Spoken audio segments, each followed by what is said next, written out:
बिस्मिल्लाहिर्रहमानिर्रहीम। अस्सलाम वालेकुम नाज़रीन, उम्मीद करता हूँ आप सब खैरियत से होंगे और आप लोगों की ज़िंदगी अच्छी गुजरी होगी। मैं हूँ अमाद मजीद, आप देख रहे हैं यूट्यूब चैनल। एक और नई वीडियो, एक और नया व्लॉग लेकर आपकी खिदमत में हाजिर हूँ। इमरान साहब को बड़ा तारीखी रिलीफ मिल गया। सुप्रीम कोर्ट की बड़ी खबर ने तहलका मचा दिया। सुप्रीम कोर्ट से क्या बड़ी खबर सामने आई है। आज इमरान साहब की इलेक्शन कमीशन में पेशी थी। इलेक्शन कमीशन तो इन्हें इलेक्शन कमीशन का केस, उस केस का क्या बना, उस केस का क्या अहवाल है, समाअत कैसे हुई, मुकम्मल समाअत का अहवाल आगे चलकर आप साथ वीडियो में शेयर करता हूं। और इसके अलावा नवाज शरीफ के साथ बड़ा हाथ हो चुका है। ये खबरें शेयर करने से पहले, आगे बढ़ने से पहले आप सबसे एक छोटी सी रिक्वेस्ट करूंगा, इस वीडियो को लाइक कीजिएगा, चैनल सब्सक्राइब कीजिएगा, साथ लगे नोटिफिकेशन वीडियो दबाइएगा ताकि जो आने वाले वीडियोस हैं आप उनको मिस ना कर सकें। बढ़ते खबरों की जानिब। देखें खबरें कुछ यूं हैं कि आज इमरान साहब की इलेक्शन कमीशन में पेशी थी, लेकिन इमरान साहब को पेश नहीं किया जा सका और इमरान साहब को बड़ा तारीखी रिलीफ मिल चुका है। रिलीफ कैसे मिला है उसके ऊपर मैं आपके साथ अपना तजिया शेयर करता हूं, जरा समाप्त कीजिएगा। देखिए, इमरान साहब को तो इन्हें इलेक्शन कमीशन केस में इलेक्शन कमीशन ऑफ पाकिस्तान ने कहा था कि इमरान साहब को अडियाला जेल से निकालकर इलेक्शन कमीशन में पेश किया जाए, लेकिन मौजूदा निगरान हुकूमत ने, निगरान वजीर दाखिला पाकिस्तान ने इलेक्शन कमीशन ऑफ पाकिस्तान में इमरान साहब को पेश करने से मदद कर ली है और कहा गया है कि इमरान साहब को सिक्योरिटी रिस्क है, इस वजह से इमरान साहब को इलेक्शन कमीशन पेश नहीं किया जा सकता। जिसके ऊपर इलेक्शन कमीशन ऑफ पाकिस्तान ने ये हुक्म जारी किया और उन्होंने कहा कि एक वजीर दाखिला जो कि निगरान वजीर दाखिला है, वो एक शख्स को सिक्योरिटी प्रोवाइड नहीं कर सकता, तो वो इलेक्शन कैसे करवाएगा।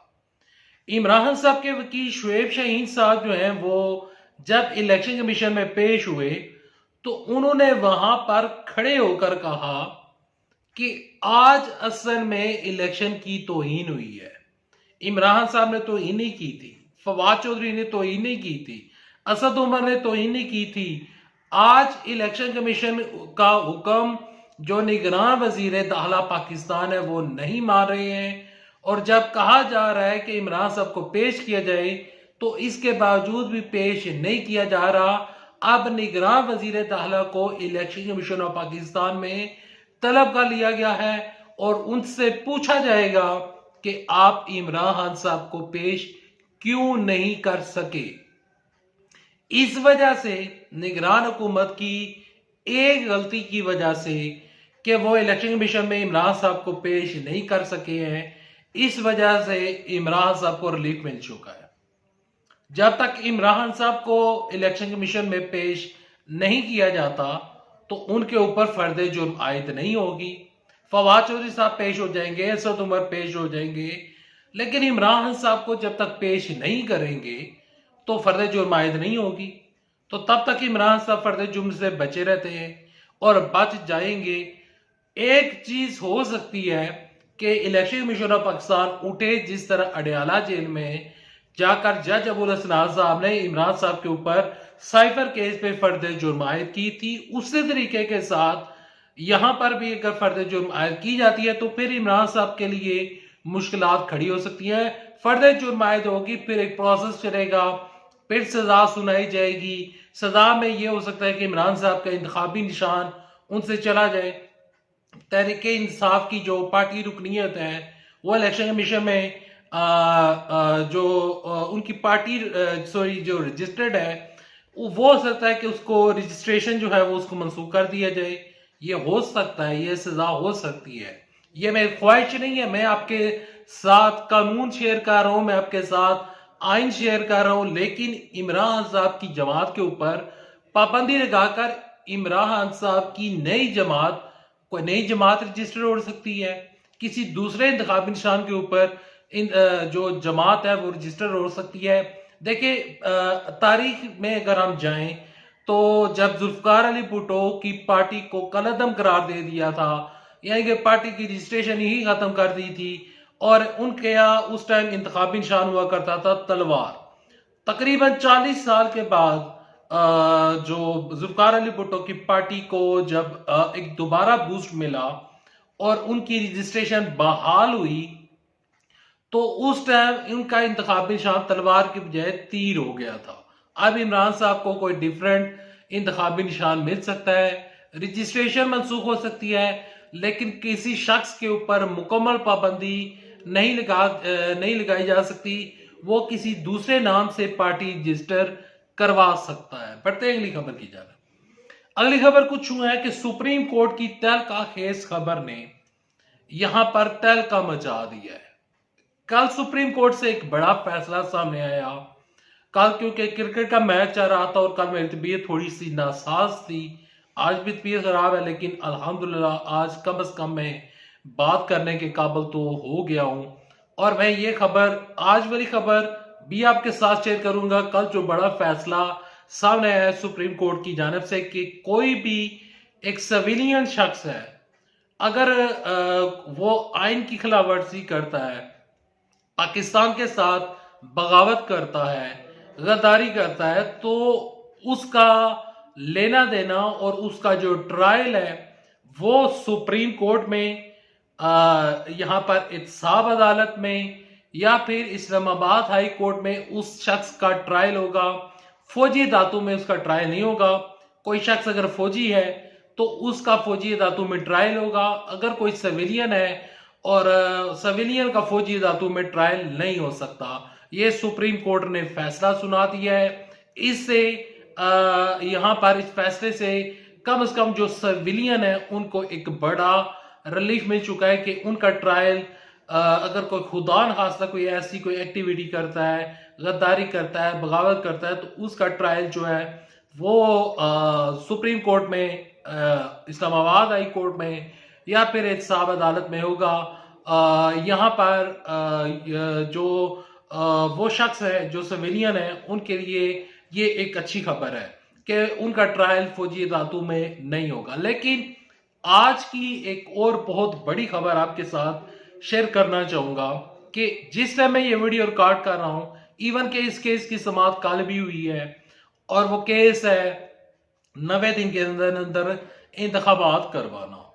90 दिन के अंदर अंदर इंतखाबात जो करवाए जा रहे हैं या करवाएंगे या करवाए जा सकेंगे, उसके ऊपर जो सुप्रीम कोर्ट ऑफ पाकिस्तान है, चीफ जस्टिस काजी फायजा साहब इसके ऊपर समाअत कर रहे हैं और एक अच्छे फैसले की तवक्को की जा रही है। और यहाँ पर अगर एक अच्छा फैसला आ जाता है, सुप्रीम कोर्ट 90 दिन के अंदर अंदर इंतखाबात का कह देती है, तो जो सबसे बड़ी पार्टी, जो कि अपने आप को सबसे बड़ी पार्टी कहती है, हालांकि वो बड़ी पार्टी नहीं है, उसने जो पिछले दिनों में 21 अक्टूबर को जो उन्होंने जलसा किया वो एक नाकाम जलसा था। उस जलसे के मुतालिक आपको मैं बता देना चाहता हूं कि जियो न्यूज ने कहा है कि इवन के जियो न्यूज मुस्लिम लीग नून का सबसे फेवरेट मीडिया चैनल है। मुस्लिम लीग नून वाले जियो के ऊपर जाते हैं और उनके तर्जमान जियो की काफी पैरवी करते हैं। जंग में उनके हक में काफी ज्यादा खबरें में देखने को मिलती हैं। तो उसी चैनल ने, जियो ने, इस जलसे को नाकाम करार दिया है। मियां मोहम्मद नवाज शरीफ साहब पाकिस्तान तो आ चुके हैं, लेकिन गैलप सर्वे रिपोर्ट उनके अगेंस्ट जा रही है। मुबशर लुकमान का कल मैं एक व्लॉग देख रहा था जिसमें उन्होंने कहा है कि मियां मोहम्मद नवाज शरीफ साहब अपने लोगों से नाराज हैं और ये इनका जलसा नाकाम था। और जितने भी रिपोर्ट सामने आ रही हैं, जितनी भी वीडियो सामने आ रही हैं, उसके मुताबिक नवाज शरीफ का जलसा एक नाकाम जलसा कंसीडर किया जा रहा है। नवाज शरीफ साहब के साथ बड़ा हाथ हो चुका है। आज नवाज शरीफ साहब की पेशी भी है, वो इस्लामाबाद हाई कोर्ट में वो पेश होंगे और उनके ऊपर जो केसेस चल रहे हैं, अल अजीजिया रेफरेंस और इवन फीड रेफरेंस में उनको पहले ही रिलीफ मिल चुका है, वो केस तकरीबन खत्म हो चुका है। लेकिन अल अजीजिया रेफरेंस जिसमें मियां मोहम्मद नवाज शरीफ साहब को 8 हफ्ते के लिए उनको रिलीफ मिला था कि आप 8 हफ्ते के लिए जाएं, इलाज करवा के आप वापस आ जाएं, लेकिन वो इलाज करवा कर वापस नहीं आए, 4 साल बाद वापस आए हैं। अल अजीजिया रेफरेंस में जो उनकी अपील है अगर वो बहाल हो जाती है तो मियां मोहम्मद नवाज शरीफ साहब की गिरफ्तारी का खतरा टल सकता है। अगर अपील बहाल नहीं होती तो नवाज शरीफ साहब जेल में जा सकते हैं, और अगर वो इन केसेस में जेल में चले गए तो मियां नवाज शरीफ के साथ उनके अपने ही भाई ने मियां मोहम्मद शहबाज शरीफ ने बड़ा हाथ कर दिया है, और इस टाइम नवाज शरीफ साहब मुश्किलात का शिकार हो चुके हैं। अवाम में उनको वोट नहीं पड़ना, अगर 90 दिन के अंदर अंदर इंतखाबात हो जाते हैं तो मियां मोहम्मद नवाज शरीफ साहब का इलेक्शन जीतना बहुत मुश्किल होगा। खबरें ये हैं, जराए से ये खबरें हैं कि मियां मोहम्मद नवाज शरीफ साहब पंजाब भी हार जाएंगे, और केपीके में उनके साथ इत्तेहाद करने में कोई नहीं है। परसों एक जलसा किया गया था परवेज खट्टर की जानब से, उस जलसे में बंदे ही मौजूद नहीं थे। अमीर मकाम साहब केपीके में उनकी कोई इस टाइम कोई अच्छी अप्रोच नहीं है और उनकी कोई अच्छी स्ट्रेंथ नहीं है। केपीके से मुस्लिम लीग नून हार जाएगी, सिंध से हार जाएगी। Well, thanks for watching this video. अल्लाह हाफिज। पाकिस्तान जिंदाबाद। अफवाज पाकिस्तान।